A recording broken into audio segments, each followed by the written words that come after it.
حضرت علی فرماتے ہیں ناراضگی ظاہر کر دینا دل میں برائی رکھنے سے بہتر ہے۔ حضرت علی رضی اللہ نے فرمایا اپنے بہترین وقت کو نماز میں وقف کرو کیونکہ تمہارے سب کام تمہاری نماز کے بعد قبول ہوں گے۔ حضرت علی رضی اللہ تجربہ انسان کو غلط فیصلے سے بچاتا ہے مگر تجربہ غلط فیصلے سے ہی حاصل ہوتا ہے۔ حضرت علی رضی اللہ عنہ عقل مند وہ ہے جو اپنی زبان کو غیبت سے بچائے اور مومن وہ جس کا دل شک سے پاک ہو۔ حضرت علی اگر دنیا فتح کرنا چاہتے ہو تو اپنی آواز میں نرم لہجہ پیدا کرو، اس کا اثر تلوار سے بھی زیادہ ہے۔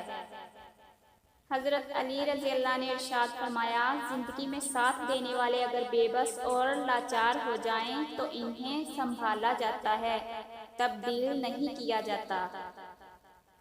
حضرت علی رضی اللہ نفرت گناہ سے کرو، گناہ کرنے والے سے نہیں، شاید تمہاری محبت میں آ کر وہ گناہ کرنا ہی چھوڑ دیں۔ حضرت علی رضی اللہ دنیا میں 1000 رشتے بناؤ لیکن ایک رشتہ ایسا بناؤ جب ہزاروں آپ کے خلاف ہوں تو وہ ایک آپ کے ساتھ ہو۔ حضرت علی رضی اللہ نے فرمایا سب سے بڑا جاہل وہ ہے جو ایک پتھر سے 2 دفعہ ٹھوکر کھائے۔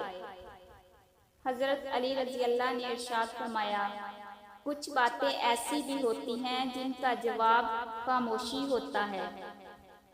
حضرت علی اگر کوئی آپ کی فکر کرتا ہے تو اس کی قدر کرو کیونکہ دنیا میں تماشائی زیادہ ہیں اور قدر کرنے والے بہت کم۔ حضرت علی رضی اللہ نے فرمایا جب تمہیں محسوس ہو کہ تمہاری طبیعت کو ذکر خدا سے سکون محسوس ہوتا ہے تو سمجھ لو کہ اللہ پاک تمہیں پسند کرتا ہے۔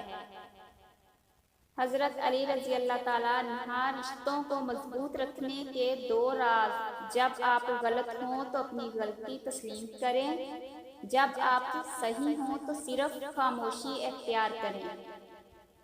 حضرت علی رضی اللہ اس شخص کو دوست مت بناؤ جو کسی محفل میں آپ کو شرمندہ کرے، چاہے وہ مذاق میں ہی کیوں نہ ہو۔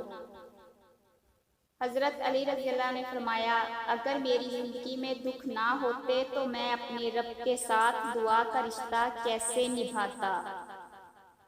حضرت علی رضی اللہ تجربہ انسان کو غلط فیصلے سے بچاتا ہے جبکہ تجربہ غلط فیصلے سے ہی حاصل ہوتا ہے۔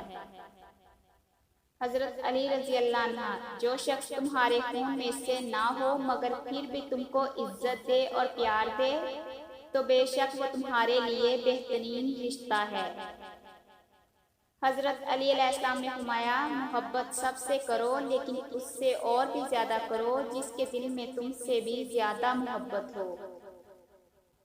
حضرت علی رضی اللہ عنہ جو آدمی صبر اختیار کرتا ہے وہ کامیابی پاتا ہے، جو جلد بازی کرتا ہے وہ ٹھوکر کھاتا ہے۔ حضرت علی رضی اللہ عنہ جب کسی کام میں اچھے برے کی پہچان نہ رہے تو آغاز کو دیکھ کر انجام کو پہچان لینا چاہیے۔ حضرت علی رضی اللہ جسے اپنی عزت عزیز ہو وہ لڑائی جھگڑے سے کنارہ کش رہے۔